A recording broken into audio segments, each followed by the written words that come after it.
I'd also like to thank all the community volunteers, individuals, and organizations in this room for working together in a time of great tragedy for so many of our friends and neighbors. Hurricane Sandy may have hit us very hard, but she didn't knock us out. Our state is showing the world the tremendous good, the unbelievable kindness, and the never quit spirit of New Jerseyans that sometimes can only arise after such a painful and devastating crisis. I saw it with my own eyes in Perth Amboy. I met a small business owner whose company suffered significant damage.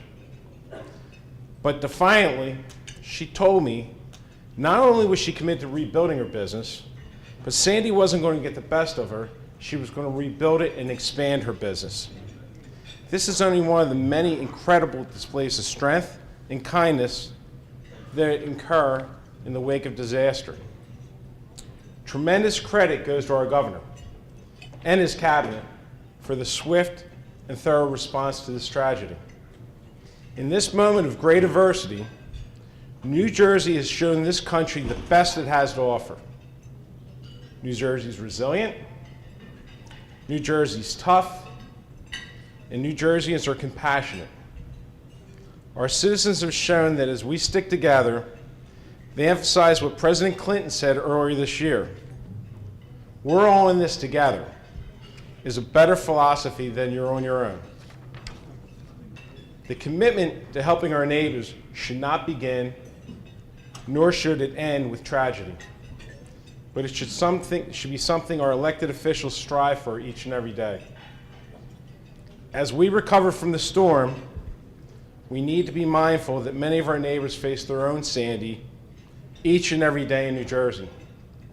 We must make choices to deal with our lack of jobs, cuts to social programs, war-torn urban areas such as this very city of Trenton, segregated communities, failing schools, and unprecedented budgetary pressures. These issues could cloud the future and undermine the promise of our great state. We can't ignore these problems or wish them away. We must confront them, and they must confront them head on. As the Senate President, I've tried with my colleagues to improve the lives of every New Jerseyan through issues of importance to all of us. Funding to our public schools, helping nonprofits like the Winona Littman House, women's health care and Planned Parenthood, creating good jobs, keeping people in their homes, our special needs communities, basic civil rights issues such as marriage equality. And with the assistance of this organization, Building One New Jersey, fighting efforts to destroy the Mountain Laurel Doctrine, which requires every town to provide housing in its communities, affordable housing.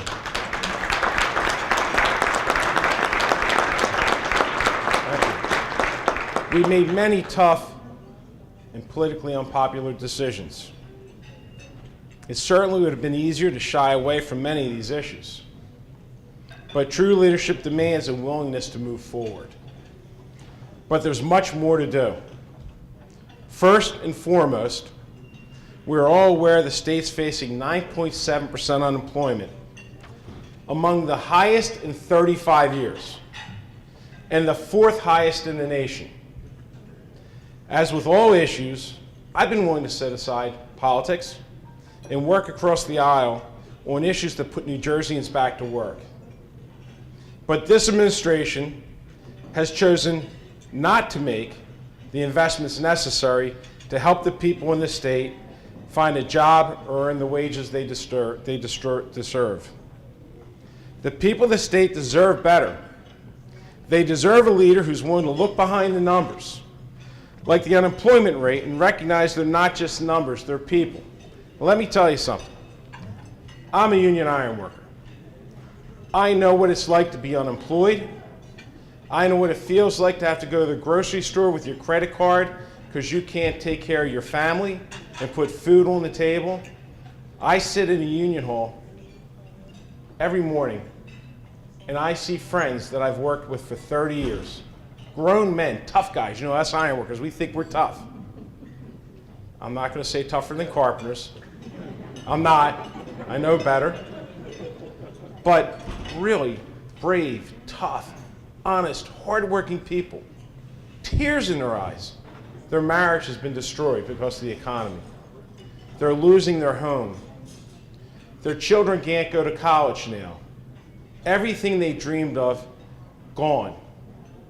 Everything. So guess what? I understand it because I live it, and I've lived it. Their reality here in New Jersey is they need a leader who's here fighting for their needs. This is a serious matter, one of personal importance that no leader can ignore. Think about some of New Jersey's current rankings. Think about this. Second in the country in home foreclosures, 47th in economic output, 45th in wage growth, and the number of people living in poverty has increased from 8.7% in 2007 to 11.4% in 2011. It's disgraceful to, honestly, in this state, it is a disgraceful statistic as wealthy as New Jersey is. There are families, New Jersey families, falling into poverty, struggling to scrape by. Those numbers, honestly, are heartbreaking, but their stories are worse. It doesn't have to be this way. New Jersey is lagging behind the rest of the region because we're outside the norm. With Pennsylvania's unemployment rate at 8.2%, Pennsylvania's chosen to expand education to make sure there's programs that their workers are trained for the jobs of today and tomorrow. And in New York, where unemployment is nearly 1% lower, they've attracted 1,000 new pharmaceutical jobs. We could have used them. But the difference is New York has invested in higher education, unlike the state of New Jersey. I recently met with Governor O'Malley of Maryland, and he shared with me how the state has made tough decisions and choices to create jobs. They chose to invest in the middle class and plant the seeds of opportunity, not to preserve privilege. Maryland's investing in education, not cutting it. They're investing in infrastructure that will lead to economic prosperity, not walking away from projects that would move the economy and put the region forward. And they stay committed to their workforce, a commitment that has resulted in more jobs, lower unemployment, and the maintenance of a AAA bond rating.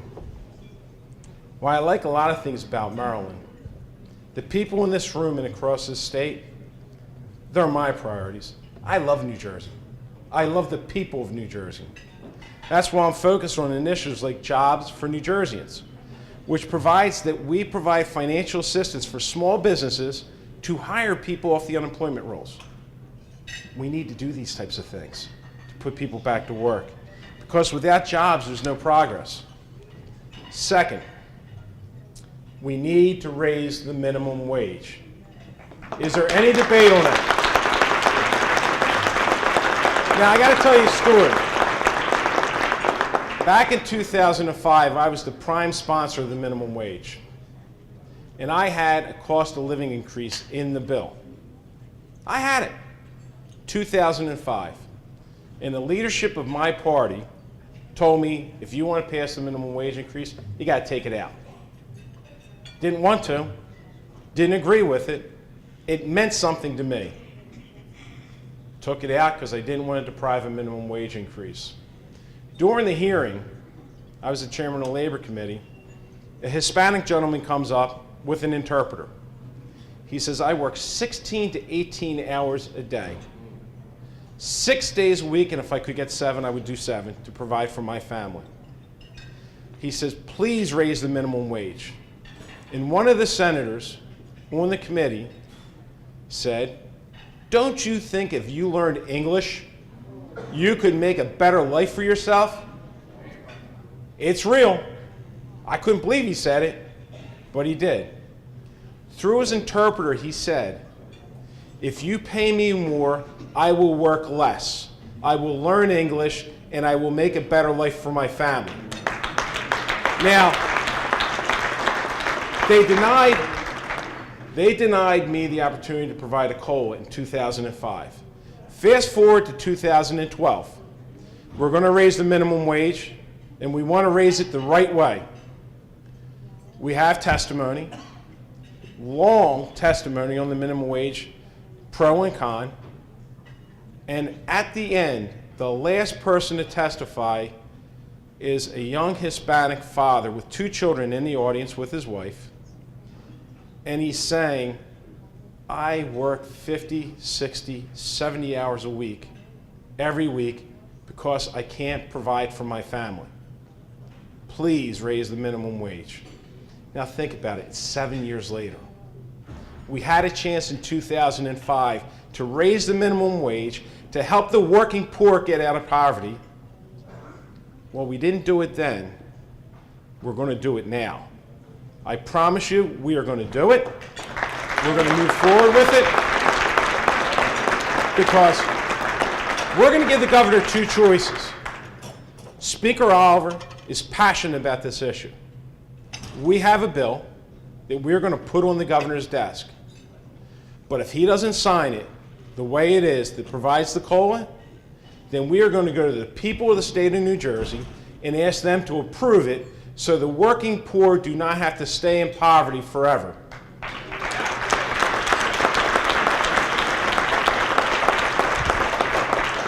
Third, I need your help.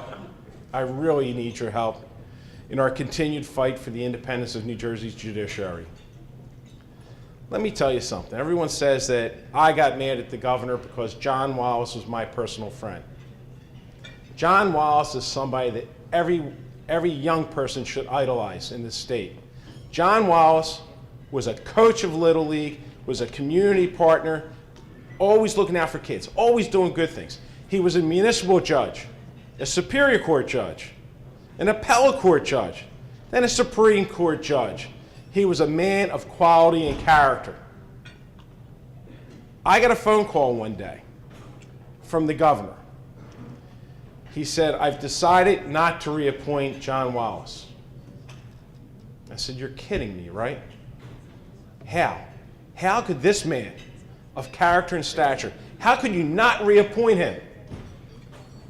Well, he said, I made my decision because I don't agree with him. I'm like, I'm going to recreate the courts. That's what he told me. I'm going to recreate the courts in my image. I said, really? I said, well, I don't agree with you. He said, well, I expect you to do your job. I said, and what's that? He said, that's to advise and consent. I said, I can give you that answer right now. I'm advising you I don't consent. We didn't fill that seat. It's still not filled. Because you know something? The independence of the courts are critical to the people in this room. They're critical to me. You know, I look at it. These are our courts. I don't want to go into a court where a judge has to rule a certain way because otherwise, look out, I might not be here tomorrow. That's not what we want. You know, New Jersey has the finest court system in the country. In fact, the greatest compliment is when Alaska and Hawaii had a chance to, when they became states and create a court system, they chose New Jersey's model. They had 48 models to choose from. They chose New Jersey's model because politics never entered into it. We are not going to give up the independence of this court, but I'm telling you, it's going to be one of a fight. I got a lot of ministers here.